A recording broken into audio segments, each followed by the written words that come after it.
যেখানে প্রথম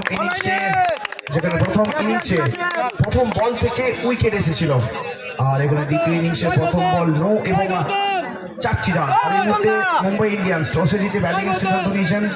রাধিকা তেঁতুলতলার ক্যাপ্টেন এবং প্রস্তুত থাকবেন ফিল্ডিং সাইড নিয়ে।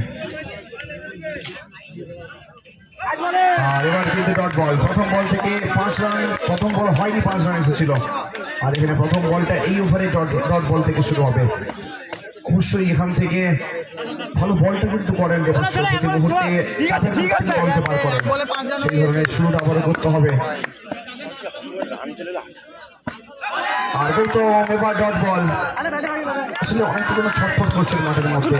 उत्पल पाजी ये देवाश्रय जो है ना, इस प्रकार टूर्नामेंट का दिग्गज खिलाड़ी है, काफी अनुभवी है इसके अंदर।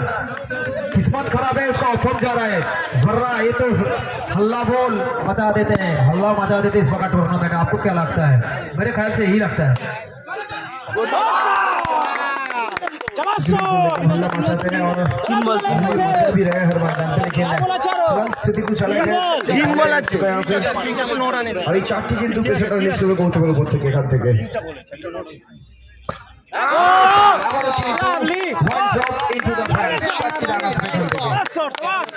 আরো দুটো আছে, আর লক্ষ্যমাত্রার দিকে কিন্তু দল এগিয়ে যাবে।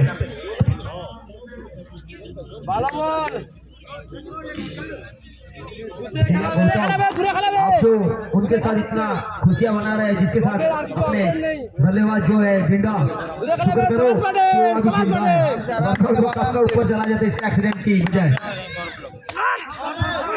আবারও কিন্তু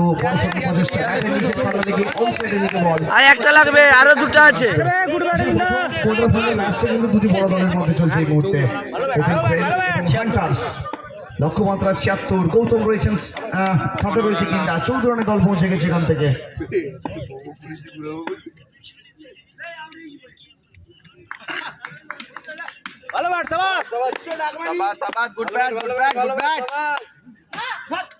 আর 4 হওয়ার প্রচেষ্টাটা কিন্তু পুরোপুরি আটকে দিলেন।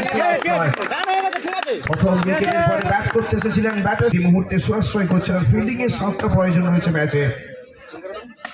দিদা এবার কিন্তু চমৎকার শট, তার সাথে আবারও চমৎকার ফিল্ডিং। আসলে সুরাশ্রয় এই মুহূর্তে দলের জন্য কিন্তু 9 করে 6টি রান বাঁচিয়েছেন এখান থেকে, আর এই 6 রান জয়ের জন্য কিছুটা হলেও সাহায্য করবে। আর অপরপক্ষে আবার গৌতম স্ট্রাইকে প্রথমবারের মতন ফেস করবেন দীপকে।